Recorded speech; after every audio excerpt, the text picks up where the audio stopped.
দর্শকের বিষয়ে বিস্তারিত জানাতে নেত্রকোনার হাওর থেকে সরাসরি যুক্ত হচ্ছেন সহকর্মী সোহান আহমেদ। সোহান, বাঁধ দ্রুত নির্মাণ না হলে কি ধরনের ভোগান্তিতে পড়তে হবে চাষিদের, আর বাঁধ নির্মাণে ধীর গতি কেন, সংশ্লিষ্টরা কি বলছেন?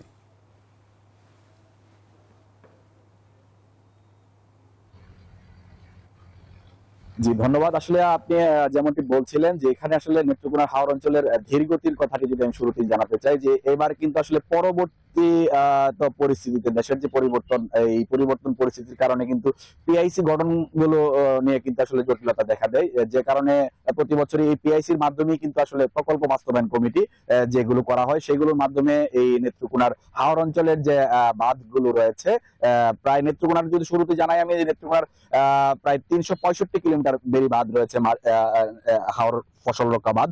সেই বাঁধগুলো কিন্তু আসলে ইতিমধ্যেই কাজগুলো কিছু কিছু জায়গায় শুরু হয়েছে। আর প্রতি বছর ডিসেম্বরের শেষ দিকে কাজ শুরু হলেও এবছর কিন্তু ডিসেম্বরের শেষ দিকে কাজগুলো শুরু, সঠিক সময়ে বা নির্ধারিত সময়ে কিন্তু কাজগুলো শুরু হয়নি। কারণ এখানে যে কমিটিগুলো করা হয় সেগুলো নিয়ে কিন্তু পরিবর্তিত পরিস্থিতির কারণে সঠিকভাবে কমিটিগুলো করা হয়নি।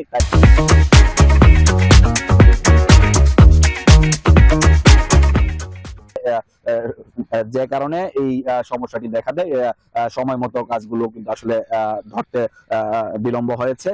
এতে করে কিন্তু আসলে কৃষকদের যে প্রতি বছরের যে একটি সংখ্যা, যে আগাম বন্যায় ফসল হানির যে সংখ্যাটি থাকে, সেই সংখ্যাটি কিন্তু আসলে এবছরও দেখা দিয়েছে। কারণ এখন পর্যন্ত আমরা যতটুকু জানতে পেরেছি পানি উন্নয়ন বোর্ডের সাথে কথা বলে, যে ১৪৬ কিলোমিটার বেড়িবাঁধ কিন্তু আসলে বেড়িবাঁধ এবছর মেরামত করা হবে।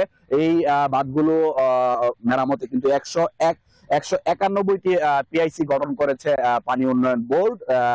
সেই পিআইসি গুলোর মাধ্যমে কিন্তু সবচেয়ে ক্ষতিগ্রস্ত এলাকাগুলো যেগুলো রয়েছে, যেমন মোহনগঞ্জ এবং মদনের বিভিন্ন এলাকাতে যে ক্ষতিগ্রস্ত বাঁধগুলো রয়েছে, সেই বাঁধগুলো কিন্তু আসলে মেরামতের জন্য চেষ্টা চালাচ্ছেন। আমি পানি উন্নয়ন বোর্ড এবং জেলা প্রশাসনের সাথে কথা বলি, তারা কিন্তু নিয়মিত চেষ্টা করছেন যে আসলে খোঁজ রাখার কাজগুলো অগ্রগতির জন্য। কারণ আগামী মাস বা আগামী মার্চের প্রথম সপ্তাহের দিকে কিন্তু কাজগুলো শেষ হওয়ার কথা রয়েছে। এই ছিল কিন্তু আমার কাছে নেত্রকোনার হাওর অঞ্চল থেকে বাঁধ মেরামতের সব শেষ। যাব স্টুডিওতে। সোহান, আপনাকে ধন্যবাদ আমাদের সাথে যুক্ত হওয়ার জন্য।